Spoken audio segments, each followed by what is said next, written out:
Hello, everyone. It's good to see everyone tonight. My name is Michael Pouncil. I'm with the Portland Harbor Community Advisory Group. And what you're looking at up here is a drawing of York. And now there isn't really a drawing of York. York, if you guys don't know, was one of the Corps of Discovery with Lewis and Clark. We really don't have um, an image of what he looks like, but I have a friend who's an artist in West Africa in Lome, Togo, and I was thinking, well, the majority of Black Americans who are here in America basically came from that region, and I felt like, well, how can we imagine what York looked like, and what does the York look like that would visit the Willamette River? So after talking with some people about, like, what would a hat design from 1809 look like on someone who is moving across the land, um I asked my friend if he could actually use his likeness, since we don't have a depiction. And so um, there's his likeness there.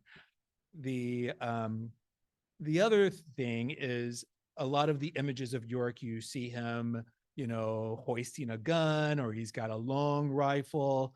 And, I imagine that the York that we would see on the Willamette River would have a paddle and would be maybe with the canoe, and that he would look like, an everyday person too, like an everyday, not this, a lot of the images of York that you see too, he's kind of like this hulking, huge fella, and like kind of, towering figure.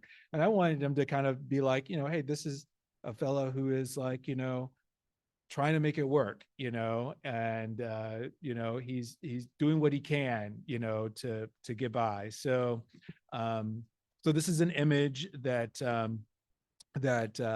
my friend came up with, and I'm hoping that maybe to be able to incorporate it more into the future.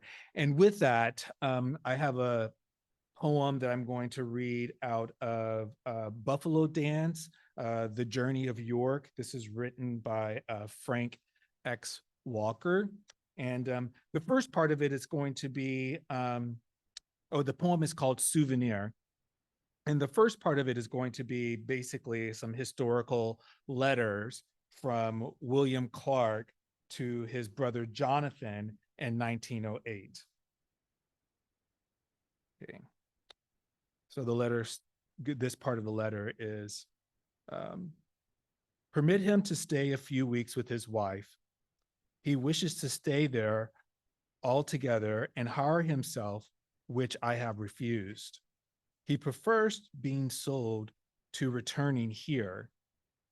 If any attempt is made by York to run off or refuse to perform his duties as a slave, I wish him sent to New Orleans and sold, or hired out to some severe master until he thinks about of such conduct. So that's the part of the letter that was written to Clark's brother. And this is the poem that goes with that. Master Clark sent his brother several boxes filled with pelts, horns, moccasins, and other Indian goods received in trade back home on the keel boat from the Mandan. I sent my wife a buffalo robe to put her mind and me when winter comes again. I've been carrying some gifts: an Indian corn, a seashell from the ocean, a grizzly bear tooth, and some rocks rubbed smooth by the Missouri in the medicine bag I keep around my neck. Though it's been 3 long winters since I've seen her smile, Massa be so set in his old ways, I fear the next time I set my eyes on her may be the last.